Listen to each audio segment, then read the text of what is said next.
Saraybosna'nın çok hüzünlü bir hikayesi var. Women fallen from Bosnia Golzan. 15 şehit Srbin Croatian this year. Ali no, Bosnia family mix. Baba Srbin, mama Muslim. Name şehit. 90'lı yıllarda burada çok çetin bir savaş geçti. 40 women, men, women after şehit.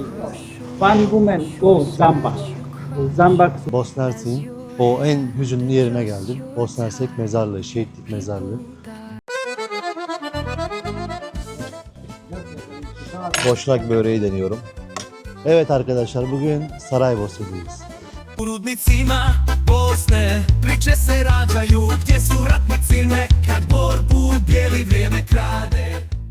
Aslında Saraybosna'nın çok hüzünlü bir hikayesi var. Yani bunu belki çoğunuz biliyordur, belki bir kısmınız bilmiyordur. 90'lı yıllarda burada çok çetin bir savaş geçti. İşte Sırplar, Hırvatlar vesaire Boşnaklara bayağı zulmettiler.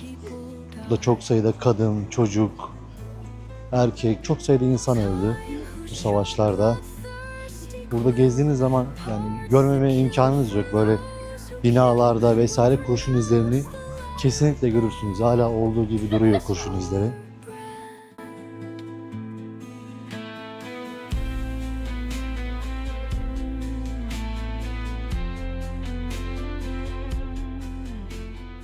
şehit. All from Muslim specific country. 40 women, men, women after şehit. One woman go Zambak. Zambak so big medal Bosnian. Name şehit Emira Bašić covered this year. 50 women all from Bosnia gold Zambak. 15 şehit Srbin Croatian this year. Ali no, Bosnia family mix. Baba Srbin, mama Muslim. Name şehit Miljan Marković. Mama Croatian, babam name şehit Bokšić. Slaven Kabir from here. Ali Sobin Bešuzuć Muslim asker şehit. Şehit Kabir abi. Selamünaleyküm. Şimdi Bosna Hersek mezarlığına geldim. Buranın şöyle bir hikayesi var. Aliye İzzet Begović, Bosna Hersek'in ilk Cumhurbaşkanı, şöyle bir vasiyette bulunuyor. Öldüğüm zaman beni şehitlerimin arasına gömün ve çok şaşalı bir mezar yapmayın diyor. Aynen o şekilde vasiyetin yerine getiriyorlar ve sadece bir kubbe dikerek aynı şehit mezarlığına benzeyen bir mezar taşıyla beraber Aliye İzzet Begović'i buraya defnediyorlar. Burası 1990 yılında Bosna Hersek Savaşı'nda, yani Sırpların, Hırvatların açtığı savaşta ölen kardeşlerimizin mezarları, Boşnak kardeşlerimizin mezarları. Mezar taşlarına baktığımız zaman genelde 20'li yaşlar, 25'li yaşlar, 18'li yaşlardaki gençlerimiz var hep.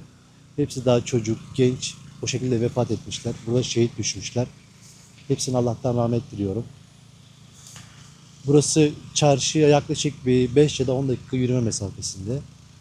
Bu mezarların üstünde zambak sembolleri görebilirsiniz. Bosna Hersek'in milli sembolüdür. Mezar taşlarında bunu çok görürsünüz. Şimdi size bahsettiğim zambağı göstereceğim mezar taşları üzerinde. Bu şekilde semboller var. Dediğim gibi bunlar Bosna Hersek'in milli sembolüdür. Bu da bu şekilde bir bilgidir.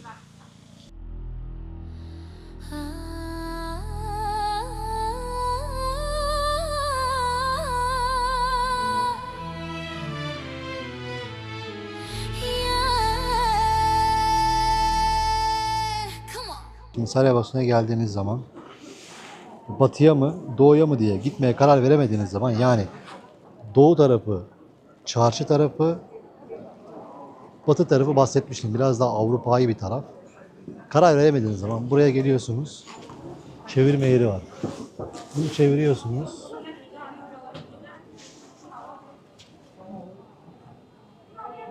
Ve sizin için yönü belirliyor. Bizim şansımıza batı çıktı.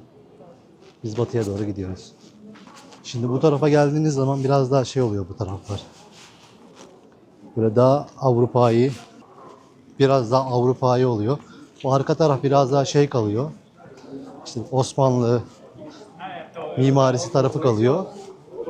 Diğer tarafa, yani çarşının diğer tarafından devam ettiğiniz zaman, yani batı tarafından devam ettiğiniz zaman biraz daha Avrupa'yı, işte Macaristan yapıları böyle o taraflara doğru kayıyor. Şimdi ileride bir tane kilise var. O kiliseyi göstereceğim size. Şimdi Kutsal Kalp Katedrali'ne geldim. Burası da çok ilginç bir yer. Şu şekilde. Şimdi Saraybosna'ya geldiğiniz zaman hemen geride mesela camide ezan okunuyor. Buraya geçtiğiniz zaman da mesela işte çanlar çalınıyor. İki din bir arada yaşıyor mesela burada. Hemen aralarında yaklaşık bir 40 metre 50 metre falan var. Hacı Hüseyin Camisi ile çok yakın burası. Oluyor. Şu arkası çarşı. Şu parmağımla gösterdiğim yer şöyle netlesin. Şu taraf çarşı. Çarşıdan buraya yürüdüğünüz zaman hemen bu katedrale erişebiliyorsunuz. Bu şekilde. Böyle de devam ettiğiniz zaman işte bu Avrupa'yı yapılar dedim ya. İşte Avrupa'yı yapılar Osmanlı yapılarından çıkıyor. Böyle Avrupa'yı yapılara doğru gidiyor. Bu tarafta dediğim gibi baş çarşıya doğru gidiyor. Şimdi Bosna Hersek'e gelip de boşnak böreği yemeden olmaz. Boşnak böreği yiyeceğiz. Size boşnak böreğini de göstereceğim böyle. Kendi yaptıkları börek üzerine yoğurtla kaplıyorlar. Çayla vesaire ne isterseniz onunla yiyebilirsiniz. Şimdi onu göstereyim size.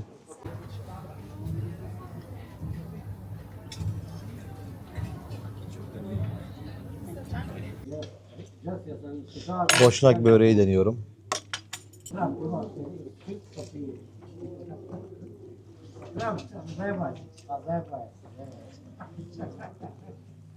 Evet güzel. Bir porsiyon çayla beraber Çay yok mu? aşağı yukarı 3 euro falan. Kıyması bol içinde. Evet, bol malzemeli. Etin tadı geliyor yani. Gayet güzel. Beğendiniz? Çok. Bayağı iyi. Ben ısmarlayınca beğenirsiniz. Ben yiyemem diye Teşekkür tahmin ederiz. ediyordum ama Oğuzhan arkadaş ısmarlayınca yiyebilirim artık.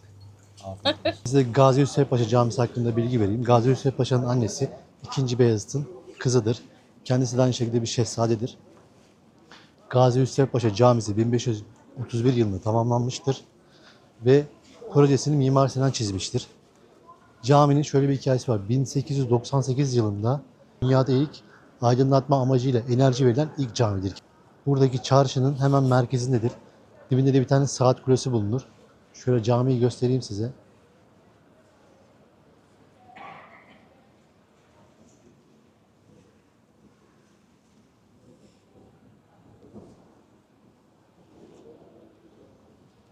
Şimdi caminin içini göstereceğim size.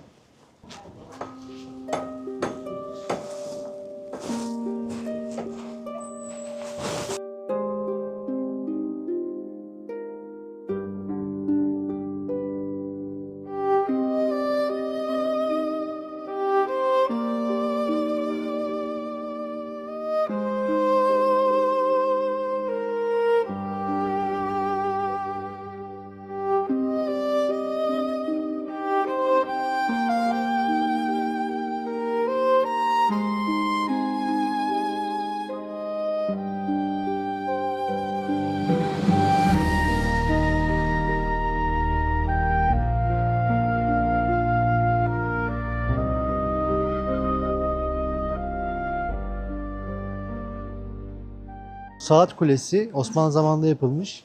Şöyle farklı bir sistemi var bu saat kulesinin. Mesela saat 12 olduğunda saat kulesinin aslında akşam ezanı yani güneşin battığı zamanı gösterirmiş.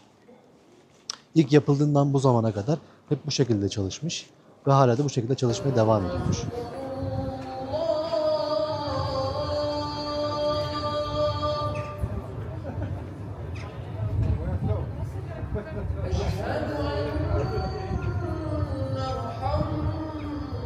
Şimdi size Hacı Hüsrev Begistan yani çarşısını gezdireceğim.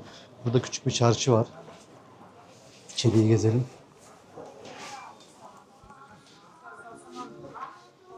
Bu şekilde bizim aynı kapalı çarşı, Mısır çarşısı gibi bir yapısı var. Gümüşçüler, yine elbiseciler, çantacılar alışveriş yapmak için buraya gelebilirsiniz. Mimari olarak dediğim gibi aynı bizim Mısır çarşısı, kapalı çarşı havası. Hep Osmanlı'dan kalma yerler oldu. O kadar bariz ki. Ya baktığınız zaman anlayabiliyorsunuz zaten mimarisinden. Tamamen bir Osmanlı havası var. Dediğim gibi bu şekilde buraya da gelirseniz hemen çarşının dibinde burası da. Hacı Hüsrev Bezistan diye geçiyor burası. Buraya da uğrayabilirsiniz. Burayı da gezebilirsiniz. Bu şekilde. Çok büyük değil. Normal. Zaten sonu artık şurası. Burada bitmek üzere. Tabii sağlı sollu kollar ayrılıyor böyle küçük küçük. Ama çok büyük değil. Oradan girdiğiniz zaman, arkadan girdiğiniz zaman bu şekilde böyle devam edersiniz. Buradan da çıkış arka tarafa yapabilirsiniz.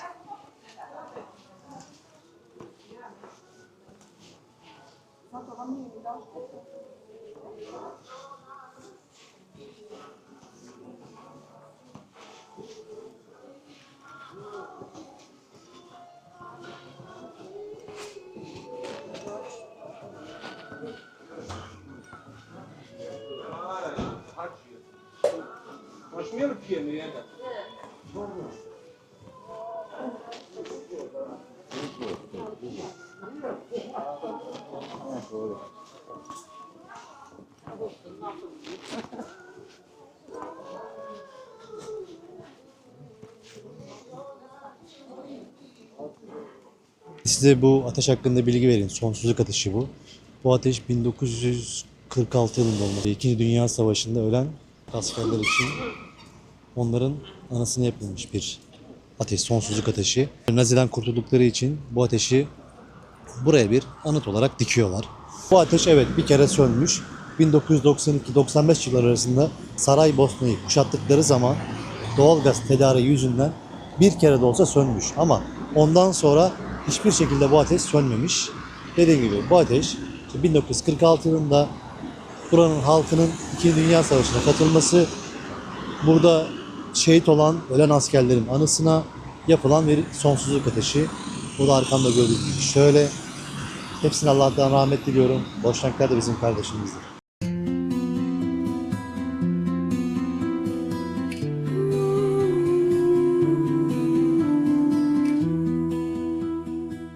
Saraybosna'da son akşam.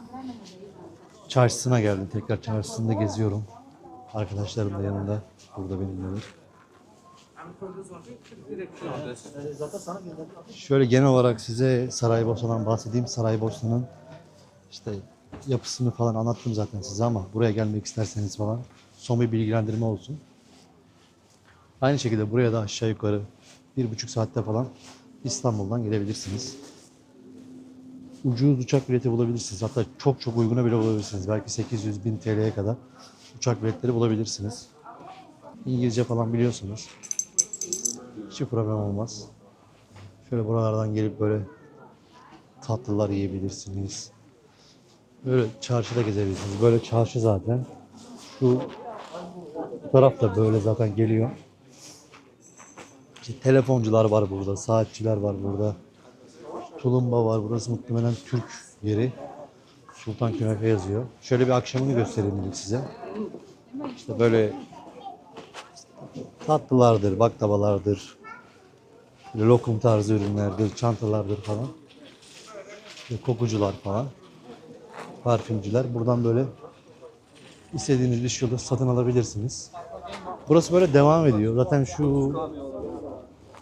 şu ileride bitiyor burası. Tekrardan girdiğiniz zaman böyle bu tarafa doğru gidebilirsiniz. Böyle gezebilirsiniz. Böyle tat kafeler var burada. Ben seviyorum ya. Saraybosna güzel. Bu camiyi anlatmıştım size. Burada bir camisi var. Yine tarihi bir cami. Çok güzel bir cami burası da. Böyle bir akşam Saraybosna'da gezdireyim dedim size. Çarşının sokaklarında. Zaten görüyorsunuz burada ya çok şey yani.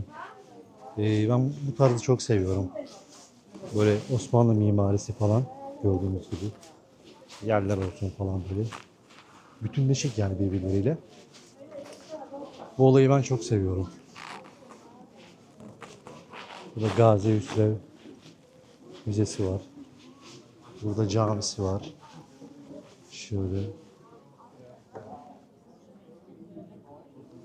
görebilirsiniz. Burada çok şeyci var. Döviz bürosu var. Döviz büroların şeyleri, kur farkları aşırı fark ediyor. Yani buna dikkat edin derim. İşte bir tanesine sorun, sonra gidin diğerine sorun falan. Bu şekilde yapın. Yani direkt girdiğiniz yere para bozdurmaya şey yapmayın. Para bozdurmayın yani girdiğiniz yerden. Mutlaka gezin yani şeyleri, dövizcileri. Onun dışında Bosna Hersek'e yani Saraybosna'ya, Bosna Hersek'e vizesiz gelebiliyorsunuz. Hiçbir sıkıntı yok. Sorgu olmuyor, sual olmuyor. Aynı diğer Balkan ülkelerindeki gibi. Hatta belki buraya daha rahat bile gelirsiniz yani. Ben öyle düşünüyorum. Makedonya'ya, buraya. Ben Sırbistan'da bile hiçbir sıkıntı yaşamamıştım mesela buraya geldiğim zaman. Şöyle bir caddesi var geniş.